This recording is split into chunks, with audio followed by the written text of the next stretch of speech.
Hi, 7th and 8th grade. It's Mr. Hammett. First off, I just want to start off by saying, man, I miss you guys like crazy. I keep going through all these funny jokes in my head and all these scenarios of just what has happened in our past. And man, do I wish more than nothing to be in the classroom with you. But since I can't, I'm going to try to bring a little bit of the classroom to you. These videos that I'm going to be making on this YouTube channel are not to make me a YouTube influencer or famous, but if you like and subscribe below, that might help. But the biggest thing with it is I want to make sure you're still getting some exposure to fun reading. Sometimes it's hard to find things that are enjoyable, find things that relate to you. So I want to keep giving you some examples of stories, poems, all sorts of different things that you might find interest in.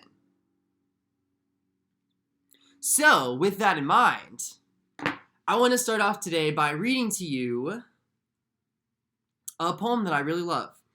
It's kind of weird, but we'll talk about it at the end. It's called Eating Poetry by Mark Strand. Ink runs from the corners of my mouth. There is no happiness like mine.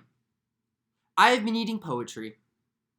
The librarian does not believe what she sees. Her eyes are sad, and she walks with her hands in her dress.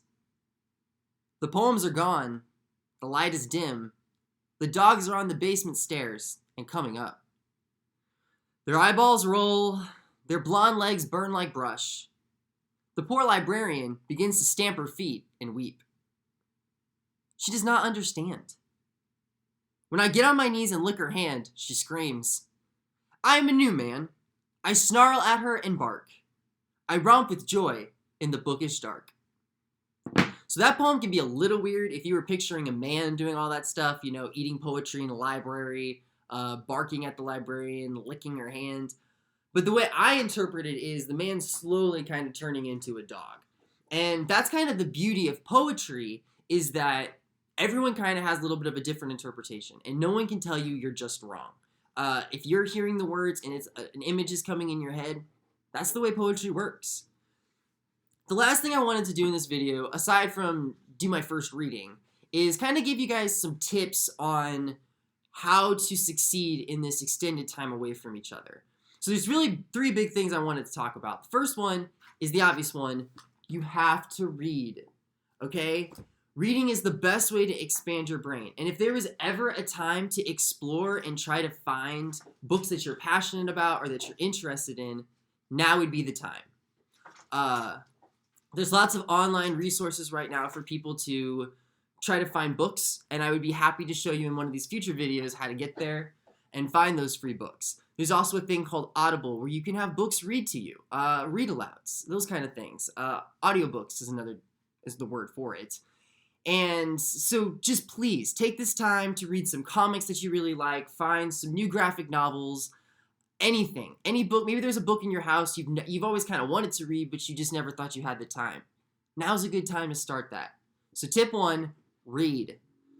Tip 2, being at home is a completely different environment than school. I remember being in college, online classes were sometimes the hardest for me because I had to motivate myself. I had to set a strict schedule for myself. Because if I didn't do those things, things didn't get done as well. Because I didn't have someone there to kind of like help me through it, make sure I was staying on task. So, I challenge you for the next few days to find what works. Some people work well with music. Some people can't focus when there's music on. Some people prefer to work outside. Some people get way too distracted by birds chirping. I challenge you for the next few days to just try different environments. Try working with a little bit of noise. Try working with a little bit of silence. If you can't find silence in your home, try different locations. I know it can be a very stressful time. So you just have to experiment. And don't get upset if something doesn't work right away. That's the point. You're trying to see what works. Okay? So make that your homework. How can I learn the most from my current environment? The third thing that I want to talk about, and this is the most important one, with the high anxiety and stress that some people are feeling because of, our current situation, being almost, trapped in our homes, quarantined, you have to remember that you have so many people on your side. All of us teachers, we miss you so much. 7th, 8th grade, all of SVN misses seeing you.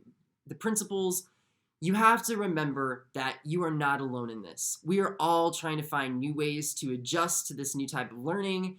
And so when things get tough, don't be afraid to reach out to one of us. We will be here and we will try to offer as much advice and as much comfort as we can.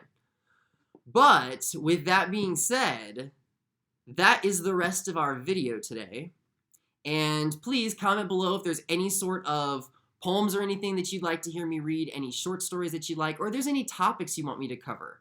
But for now, that's all we have. Bye, guys.